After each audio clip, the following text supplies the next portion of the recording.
Shalom, meus queridos e muito amados amigos. Estamos aqui para mais um repartir do maná que vem dos céus. E eu demorei novamente para voltar a estar gravando aí esse pão tão maravilhoso. Mas é que o Senhor traz tantas coisas que a gente fica colocando, né? Qual que é a prioridade para esse devido momento. E o Senhor tem me incomodado muito em colocar um plumo, em trazer o ensinamento a respeito de Mateus 24. Por quê? Porque essa passagem é confundida, né? Em muitas igrejas. As pessoas elas não têm uma visão que parte do Mateus 24 já aconteceu e parte ainda vai acontecer, e a relação que essa passagem tem com outras passagens da Bíblia. Então a minha intenção é justamente trazer um ensinamento a respeito disso daí, para que não haja nenhuma dúvida. E havendo dúvida, novamente eu digo para vocês, né?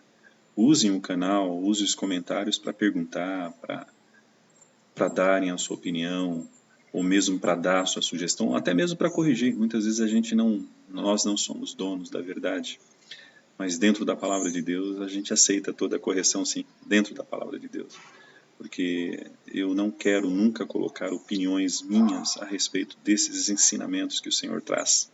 Então como é um pouquinho extenso, né, eu não quero perder tempo e quero começar a trazer essas novas para vocês, né? Se vocês puderem e quiserem acompanhar, abram em Mateus 24, né, que a gente vai estar ministrando Mateus 24 para vocês, tá? Que diz assim: Quando Jesus estava deixando a área do templo, seus discípulos vieram e queriam levá-lo para dar uma volta pelas construções do templo.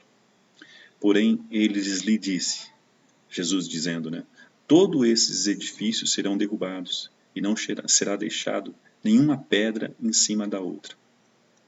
Aqui Jesus ele estava falando justamente da invasão, porque Israel iria se revoltar, iria haver uma revolta dos judeus com relação ao Império Romano que estava na época de Jesus, e ele estava já dizendo para eles, né, olha, esse edifício lindo que vocês estão vendo, não ficará pedra sobre pedra. Por quê? Porque o edifício que havia sido construído, ele foi corrompido, porque quando os judeus estavam na Babilônia, e Deus tocou no coração de Ciro para liberar os judeus para construir o templo para a volta de Jesus, o templo existe especificações a respeito da sua construção que Deus deu para Moisés. Não poderia ser corrompido, ser colocado maior ou menor.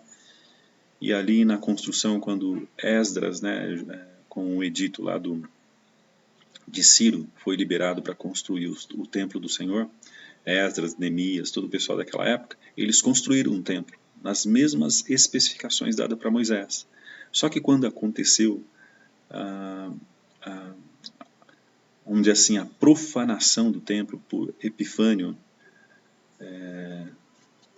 ali na revolta dos Macabeus, onde ele pegou um porco e sacrificou no altar do templo, quando os judeus estavam sob o domínio romano, Herodes, querendo fazer uma graça, né, agradar o Império Romano, ele construiu algumas coisas, ele aumentou o templo, construiu torres e tudo, né, ele profanou o templo do Senhor.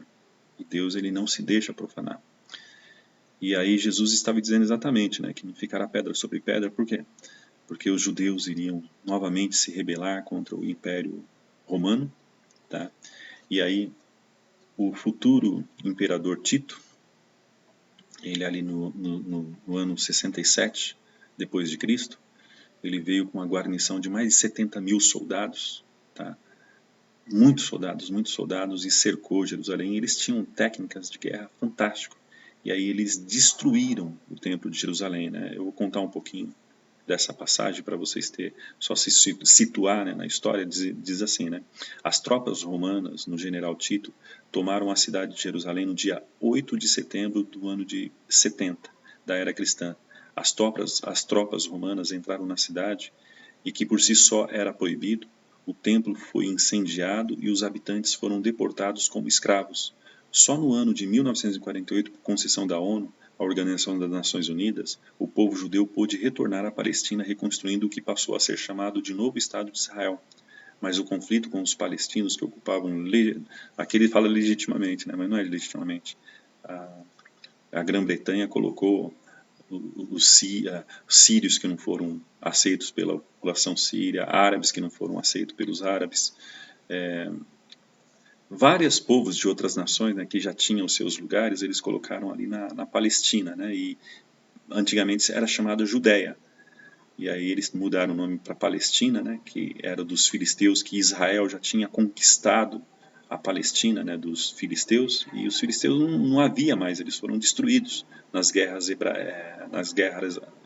árabes, né, mas eles, para dar uma conotação de legalidade, habitaram ali com o povo árabe e colocaram o nome de palestino, né, ali na região de Gaza, a região toda de Jerusalém, né? Então houve essas guerras desde então. Por quê? Porque os árabes, eles acham, né, que aquela terra é deles. Além de Abraão e Davi ter comprado aquelas terras, né, existe escritura e tudo, né, daquela época que foi preservada. Aquela terra pertence ao povo judeu, né, ao povo que Deus colocou lá, o povo escolhido por ele, o povo israelita, né, o povo judeu. Mas eles inventam todas essas questões, né? O Templo de Jerusalém, o primeiro templo, né, de Jerusalém foi construído no ano de 970 a.C. por Salomão e reconstruída antes, né, havia sido reconstruída por Esdras, né, e aí Herodes ele profanou no ano 19 a.C. Era símbolo e o centro do poder religioso e político dos judeus. Somente o muro ocidental de sustentação da esplanada do templo permaneceu em pé, sendo chamado hoje o Muro das Lamentações. A destruição do templo constituiu-se um elemento determinante para a religião cristã, que separou, então, cada vez mais as suas origens judaicas. Então, assim, Deus ele tinha um propósito com a destruição do templo de Jerusalém. Por quê? Porque o dono, o rei, o príncipe esperado, que era Jesus, aquele templo foi construído para receber Jesus. Eles rejeitaram Jesus. E como castigo, né, eles foram rejeitados também por Deus, e a salvação passou a vir para nós, os gentios. E devido a isso, né, olha que benção, mesmo eles sendo rejeitados, eles foram povos que trouxe para a gente a salvação. Houve a diáspora, né, eles foram mandados, eles foram distribuídos para todo o mundo, né, para a Europa, para as Américas e tudo. E aí o Evangelho chegou até nós justamente por causa dessa destruição. Se não houvesse destruição, o Evangelho não teria chegado até nós. Então Deus tinha um propósito com relação a isso, para que exatamente a salvação chegasse até nós. Isso foi a grande bênção de Deus. E quando o templo foi profanado, Deus ele não tolera a profanação, tá? Porque o único templo que realmente Deus havia dado a especificação para Moisés é porque lá nos céus tem um templo igualzinho esse que Moisés viu lá no céu. Quando Moisés viu esse templo nos céus e Deus pediu para ele fazer esse templo aqui na terra, Moisés ele seguiu a especificação do templo que estava nos céus. O segundo templo foi aquele que o povo judeu construiu após o regresso a Jerusalém e findo do cativeiro babilônico, no mesmo lugar onde havia o templo de Salomão, existia antes de ser destruído. Manteve-se erguido entre 515 a.C. a 70 d.C. Tendo sido durante esse período o centro de culto e adoração do judaísmo, e relatos bíblicos, o templo foi mandado construir por decreto de Ciro II da Pérsia no ano 539. Ciro se apoderou da Babilônia e ordenou o repatriamento dos judeus mantidos em cativeiro. A reconstrução do seu templo, que segundo a descrição presente do livro de Esdras, foi chamado o Templo de Zorobabel, né? E o segundo templo foi profanado por Etíoco Epifânio no ano 9, né, que mandou sacrificar animais impuros sobre o altar. Esse incidente seria a gota d'água, né, que houve, e no século I Herodes o Grande ordenou a remodelação ao templo, considerada por muitos judeus como uma profanação, como eu havia dito, né? Então tem todos esses relatos que só o comecinho de Mateus 24, né, ele estava antevendo, né, toda essa celeuma, né, esses fatos que haveriam de acontecer em Jerusalém, porque eles rejeitaram Jesus. E continuando, eu pulo lá para Mateus 15, que diz assim: portanto, quando vocês virem coisas horríveis a respeito do qual falou o profeta Daniel, e colocada num lugar santo, que o leitor toma nota, então aqueles que estiverem na Judéia devem fugir para as montanhas da Judéia, e aqueles que estiverem no terraço superior, aqui fala exatamente sobre a destruição de Jerusalém que o marechal, o general Tito fez, né? Mais de 1 milhão de judeus foram mortos e levados como escravos, né, para Roma e para outras cidades, né, trabalhar em Minas, se tornaram escravos por causa dessa rebeldia, né? Daí, continuando em Mateus, no 3, diz assim: quando é que vai acontecer isso? Os discípulos perguntaram para Jesus, né? Ele se assentou nas encostas dos Montes da Oliveira. Que acontecimento marcarão sua volta e o fim do mundo? Os discípulos perguntando para Jesus. E Jesus diz assim, ó: não deixe que ninguém engane vocês, porque muitos virão dizendo que são o Messias, porque querem desviar muitas pessoas. Esse acontecimento, mais tarde, o apóstolo João escreveu em Apocalipse 6, que diz assim, na Bíblia Viva, né? Enquanto eu observava, o cordeiro quebrou o primeiro lacre e começou a abrir o rolo. Então um dos 4 seres viventes, com uma voz que soava como um trovão, disse: venha. E olhei, e ali na minha frente estava um cavalo branco. Aquele que montava levava um arco e puseram uma coroa na cabeça, e ele saiu cavalgando para vencer as muitas batalhas e ganhar a guerra. O anticristo, esse anticristo que irá ser dado poder para ele enganar muitas nações, as pessoas vão escolher ele como Cristo, porque as pessoas, os judeus, eles têm na sua mente, eles não aceitaram Jesus porque Jesus veio como um servo humilde e eles esperavam Jesus, filho de Davi, com muitas riquezas, que ia acabar com a guerra, né, e dar pão para todo mundo. Então esse anti-messias que vai se manifestar agora vai ser exatamente o pedido dos judeus. Como assim o pedido dos judeus? Ele vai ser muito milionário, ele vai enganar as pessoas com mágica, né, fazer muitos milagres, na verdade são mágica, né, porque ele vai enganar as pessoas. E esse anticristo, né, as pessoas vão aceitar ele como o Cristo verdadeiro, o Messias verdadeiro, né? Então, a ele vai dar para vencer, ou seja, ele vai vencer, ele vai matar o povo, 2/3 dos povos judeus, e vai matar todos os crentes que estiverem na terra, porque se os crentes não quiserem ser mortos, eles vão ter que confessar, eles vão ter que adorar esse anticristo. Então essa é a primeira questão que Jesus falou, ó, essas coisas vai se dar quando vocês virem o engano. O que é o engano? O anticristo.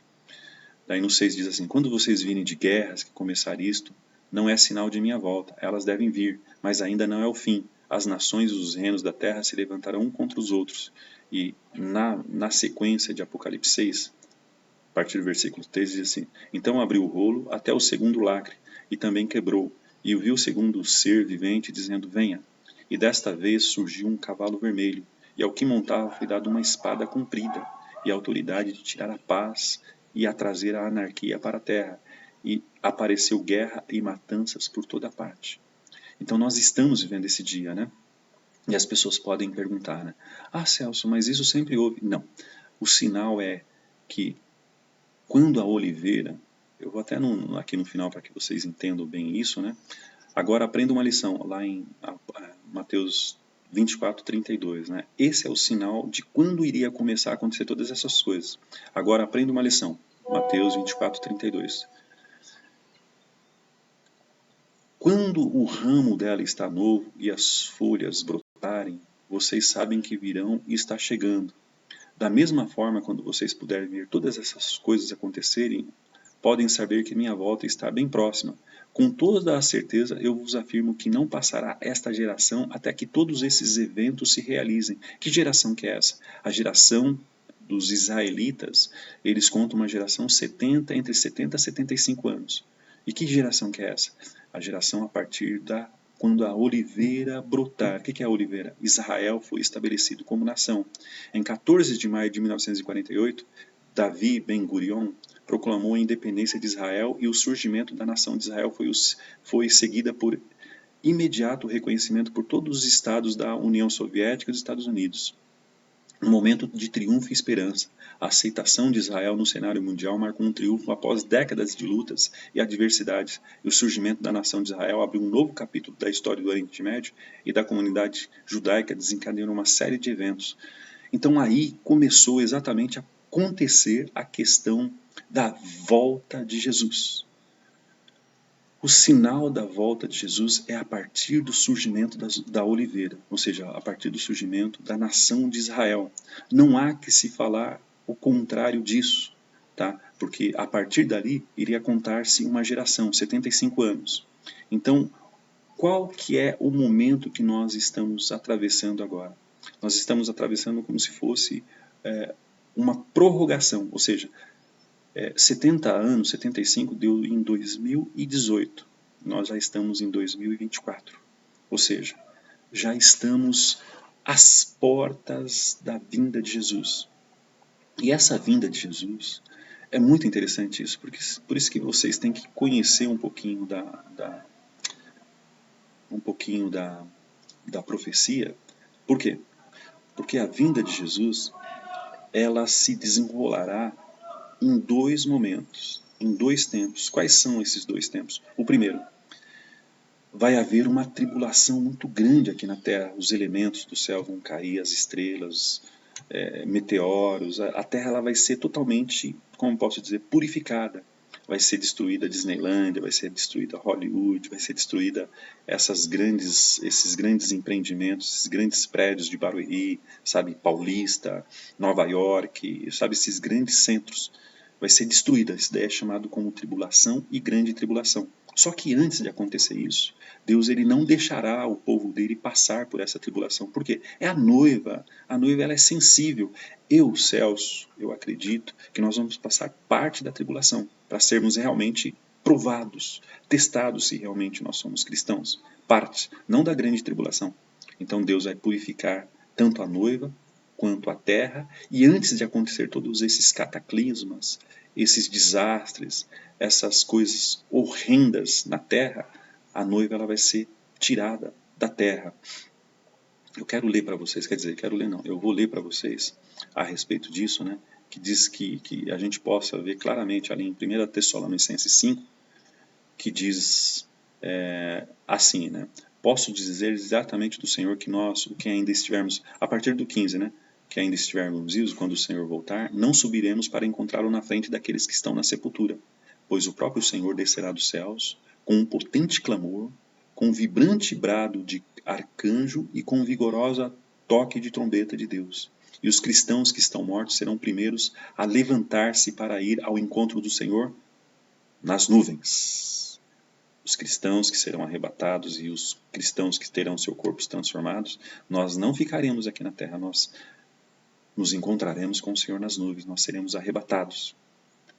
Então nós, os que estivermos vivos, os restantes na terra, seremos arrebatados até as nuvens a fim de encontrarmos com o Senhor nos ares e ficarmos com Ele para sempre. A partir daquele momento a gente nunca mais vamos sair de perto do Senhor.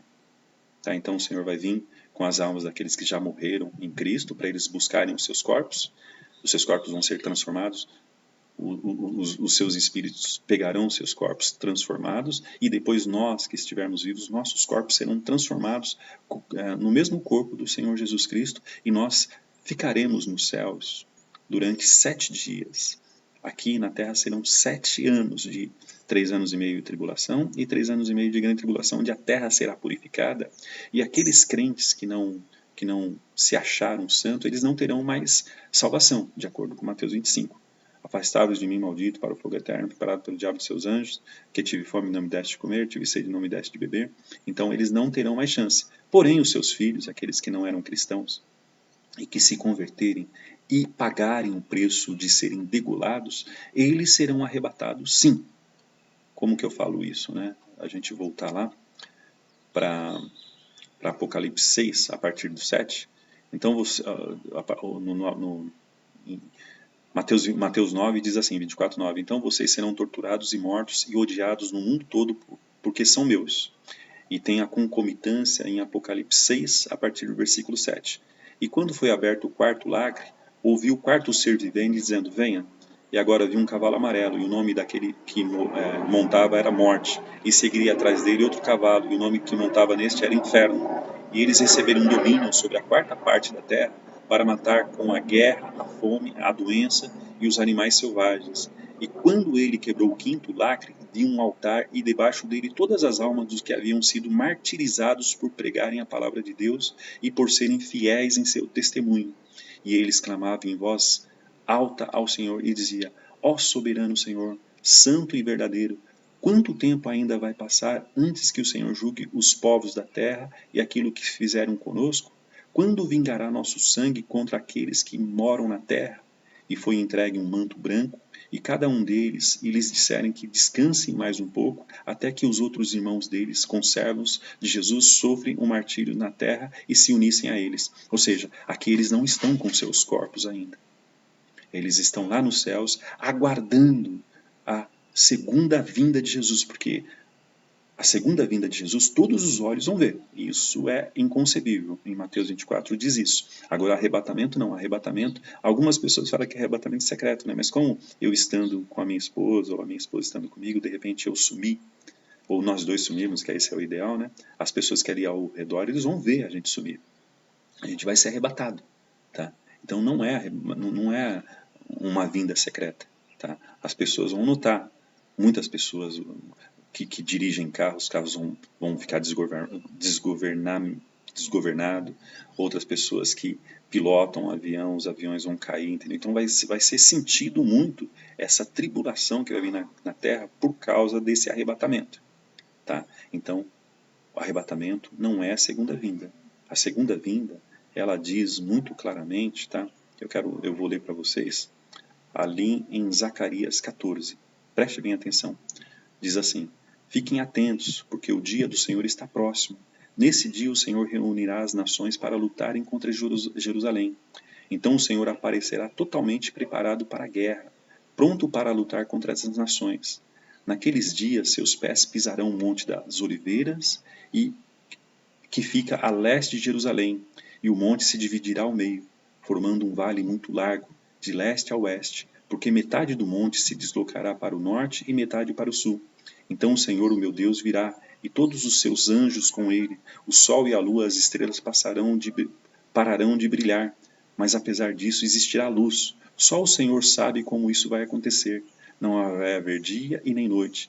Como sempre houve, à mesma noite haverá claridade. Em Jerusalém haverá uma fonte de água que podem curar. Águas dessas fontes correrão para o mar morto e para o mar Mediterrâneo sem parar durante a estação seca. O Senhor será rei em toda a terra. Naquele dia haverá apenas um Senhor. Somente o seu nome será adorado. Jerusalém será habitada finalmente em segurança. Nunca mais será amaldiçoada ou destruída. O Senhor mandará uma praga contra todos os que lutarem contra Jerusalém. Eles se transformarão em cadáveres ambulantes, com a carne apodrecendo em seus olhos, secarão nas órbitas, e suas línguas apodrecerão na boca. O Senhor deixará completamente confusos e apavorados. Soldados de um mesmo exército vão lutar um contra o outro e se matarão com as próprias mãos. Todo o povo de Judá estará lutando em Jerusalém. Todas as riquezas das nações vizinhas será tomada. Montões de ouro e prata e belas roupas subirão a Jerusalém de ano em ano para adorar o Rei, o Senhor do Universo, para celebrar a festa de gratidão. Qualquer nação do mundo que não for a Jerusalém para adorar o Rei, o Senhor do Universo, não haverá chuva na sua terra. A segunda vinda de Jesus, que não é o arrebatamento, ela acontecerá. Por quê? Porque a primeira, o arrebatamento, nós vamos nos encontrar com o Senhor nas nuvens, nos céus. A segunda, ele pisará com os seus pés o Monte das Oliveiras, aonde estabelecerá o seu reino, e Gog e Magog ficará furioso com isso, porque terá a direção, a ordem do anticristo, tá? Do soberano da terra, dessa terra aqui, tá? Que não é o nosso Senhor. Eles vão marchar, e a hora que eles estiverem indo contra Jesus e o seu povo ali, tá? Eles vão ser destruídos, eles vão ficar cegos, vão ser destruídos, vai cair um montão, e Jesus, vindo, ele vai reinar, começará o milênio nessa terra, tá? Começará o milênio e Jesus vai estabelecer o seu reino aqui na terra. A gente pode ver que é tudo aqui na terra, tá? O milênio se dará aqui na terra, 1000 anos aqui na terra, aonde o anticristo vai ser destruído e lançado num lago de fogo, o diabo ele vai ser preso, e durante 1000 anos vai haver paz nessa terra. Vai existir rebeldes? Sim, mas eles vão viver no máximo até 100 anos e vão morrer. Agora, aqueles que se submeterem à ordem e ao reinado de Cristo, eles vão viver 1000 anos. Porém, eles podem não ter o seu coração totalmente ganho para Jesus. Aí, quando Satanás for solto novamente, ele vai enganar essas pessoas que não se converteram, simplesmente se submeteram ao jugo de Jesus. Aí vai acontecer um novo Gog e Magog, onde o diabo vai conseguir rebelar as nações todas, marcharem contra Jesus e o seu povo, tá? Nós que estaremos reinando aqui com Jesus, e aí descerá fogo do céu e consumirá toda. Aí se estabelecerá um novo céus e uma nova terra. Então, esse é o evento de Mateus 24, porque muitas pessoas, elas confundem, né? Já aconteceu uma certa destruição de Jerusalém, quando fala exatamente do cerco de Jerusalém, que o Tito, né? Ali o Marechal Tito, né? Ele marchou contra Jerusalém, General Tito, né? Marchou contra Jerusalém no ano de 67 e nos anos 70 ele destruiu Jerusalém. Tá? Ainda ficou um remanescente em Jerusalém ali para manter a sua cultura, manter as suas tradições e submisso ao povo romano. Só que no ano 140 eles se rebelaram novamente, apareceu um líder, né? Jesus Achá, ele enganou todo o povo, né? E fez que o povo se rebelasse novamente contra o Império Romano, e o imperador Adriano, aí ele resolveu realmente acabar com a cultura judaica, tirando, né, todos os judeus de hoje conhecido como Palestina, porque antigamente era Judéia, né, tirando todos os judeus da Judéia e colocando os povos árabes lá, né, eles foram espalhados por toda a Europa, América e tudo, né, e aí que chegou efetivamente, né, o evangelho até nós, através dessa desconcentração, né, desse êxodo que houve, né, do povo judeu que foi tirado. Eles foram proibidos de ficarem lá em Jerusalém. Depois disso aconteceu muitos eventos, né, eles começaram as suas culturas, eles não deixaram ser destruídas, né, então aonde eles estivessem, na Alemanha, no Brasil, nos Estados Unidos, na Inglaterra, na França, eles permaneceram com as suas culturas, e aí eles resolveram, porque estava dando já o tempo de Deus, né, Deus toca no coração, resolveram voltar para conhecida até o momento Palestina, né, que estava sobre o domínio ali da Inglaterra e da França, né, parte da Inglaterra e parte da França. Um ministro, né, Balfour, eu esqueci o nome dele completamente, ele fez, né, um chamado, né, onde os Rockefeller, né, pediram, né, ou começaram a comprar muitas terras ali na Palestina, né, e eles resolveram mudar novamente para a Palestina. Houve uma resistência, né, dos judeus milionários, né, que já estavam em alguns países, né, principalmente na Alemanha, e aí como parte da rebeldia desses judeus e dos judeus que estavam ali na Europa também, eles foram quase totalmente dizimados, né, no Holocausto, onde Hitler dizimou mais de 6 milhões de judeus, ciganos e povos homossexuais, né? Hitler fez exatamente isso. E aí, né, Deus torcendo, né, a corda para que eles pudessem voltar e se estabelecer em Israel, né? E aí com o estabelecimento, né, porque eles estavam sendo perseguidos por muitas nações, Davi Ben Gurion, ele ali fez a guerra, né, e resolveu proclamar Israel como um Estado. Daí houve efetivamente um voto na ONU, que a ONU foi feita, né, Organizações das Nações Unidas, na verdade, foi feito para ser um aliado, um inimigo muito poderoso do anticristo, para não deixar, né, Israel, né, mas com um voto, com um único voto, o último voto que faltava, né, Souza Aranha, né, esqueci o primeiro nome dele, Souza Aranha, era um brasileiro, e com o voto dele foi estabelecido a nação, o Estado de Israel. Então o Brasil ele tem ele tem uma força muito grande no estabelecimento de Israel, até porque, e até por isso que o Brasil, até o governo, né, o governo comunista que entrou agora, ele era muito abençoado, né? Agora esse governo comunista resolveu brigar com Israel, tá? Está representando juntamente com a África do Sul, Israel, né, que está cometendo um grande genocídio ali em Gaza, né, com o povo palestino, e não é nada disso. Está chovendo aqui, eu estou tentando escapar da chuva. E não é nada disso, né? Na verdade, Israel está tão somente se defendendo, porque no dia 7 de outubro houve como se fosse um segundo holocausto, né?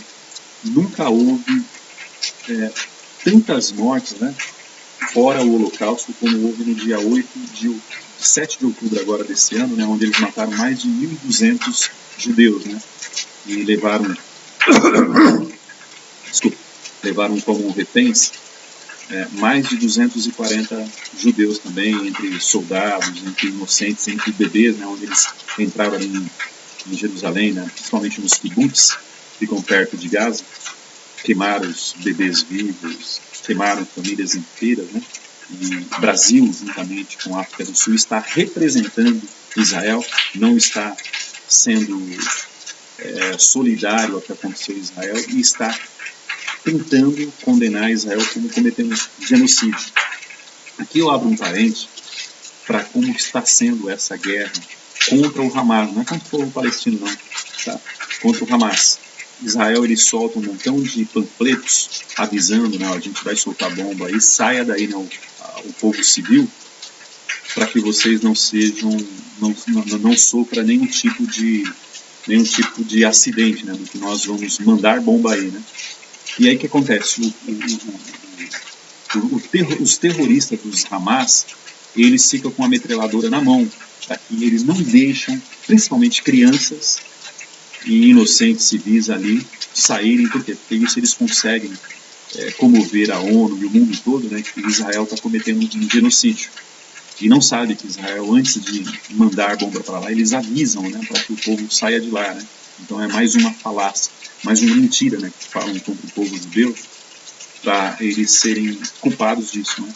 E, infelizmente, nós, sendo representados, né, eu não votei nele, ele não é meu representante, tá, por esse homem mau que hoje está no governo, de esquerda, nós vamos acabar sendo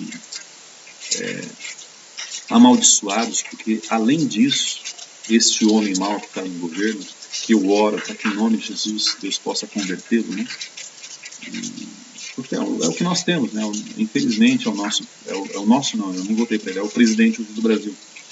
Para que, em nome de Jesus, ele possa se converter, e o Brasil vai ser amaldiçoado, porque, além de ir contra Israel, está incorporando, está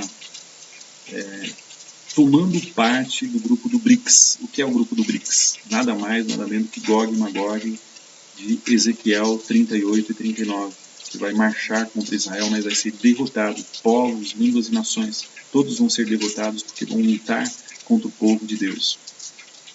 Então, esse breve relato de Mateus 24, eu espero que esteja muito bem explicado. Se vocês não entenderam, escreva nos comentários para que a gente possa estar discutindo isso daí, ou se vocês quiserem, eu dou o meu contato do WhatsApp para vocês, para que a gente possa trocar ideia e vocês possam ser tirado todas as dúvidas que vocês possam ter.